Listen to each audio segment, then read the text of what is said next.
welcome to another edition of Ask Sheila.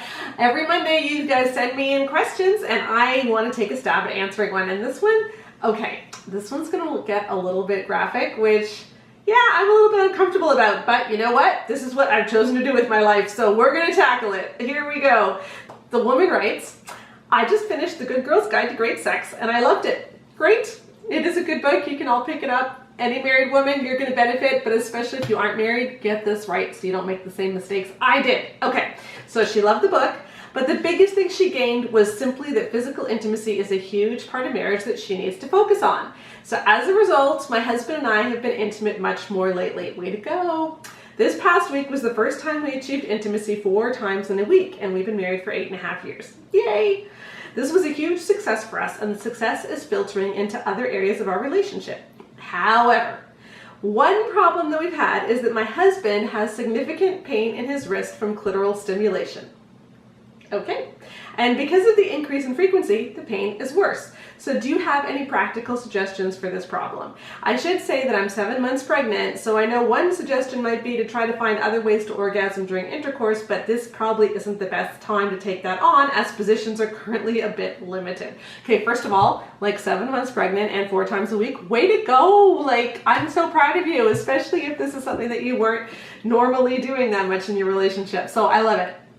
Okay, but let's try to tackle this. I'm going to try to keep this like as clean as possible, but still be helpful.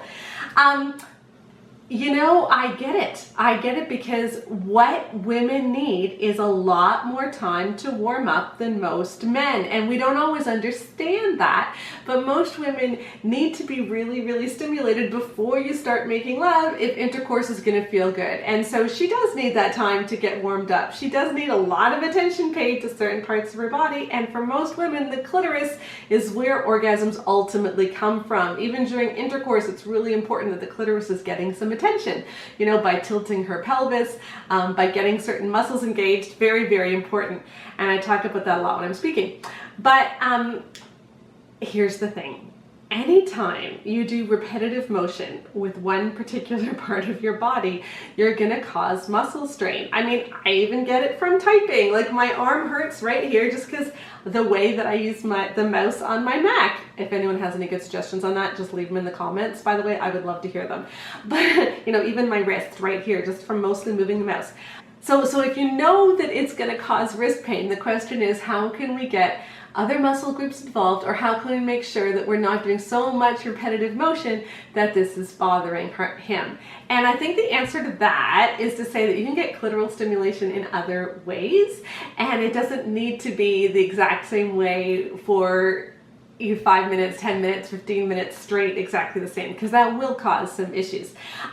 So you can get clitoral stimulation with his mouth instead of just his wrist or his fingers, for instance. He can switch hands if he's ambidextrous.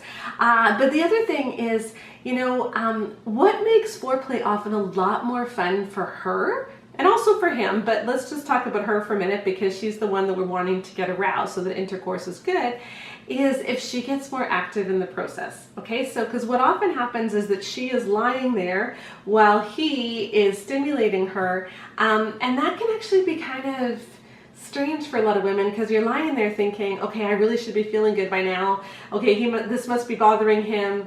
And if she knows this is causing him pain, it's going to bother her even more, and it's going to make that stimulation even harder because she has to be able to let go and feel good in her head too, not just her body. So what I would say is, you know, she can get a little bit more active even at 7 months pregnant.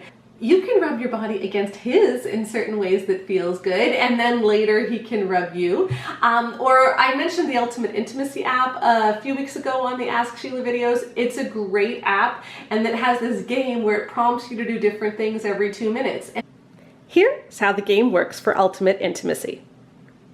You just hit play game, and then you get all these prompts. So first of all, you're going to be prompted with just stuff that's romantic, then foreplay, then heavy foreplay, then hot and heavy for the paid version of the app. But the neat thing is that you can select how long you want each thing to last.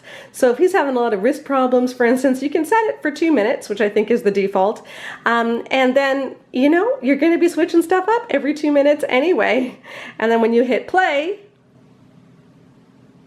it'll prompt you to do different things. So there's the romance one, and then you get a prompt for foreplay, heavy foreplay, and even hot and heavy. You'll have to pay to see what's there. I don't want it to get too X-rated on the video, but it's all very marriage friendly. It doesn't ever tell you to do anything super gross or anything like that at all. No sex toys, no BDSM, no nothing like that. Just having a lot of fun, using different positions, touching each other in different ways, and yeah, it just boosts the fun because you never know what's going to happen.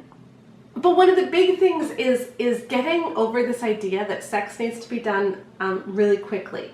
Because I think one of the reasons that we do this repetitive motion stuff is because, you know, we're trying to get her aroused so then we can have intercourse and she can reach climax. Whereas if you just dragged it out for a little bit longer, she would still get aroused, but it wouldn't have that repetitive motion.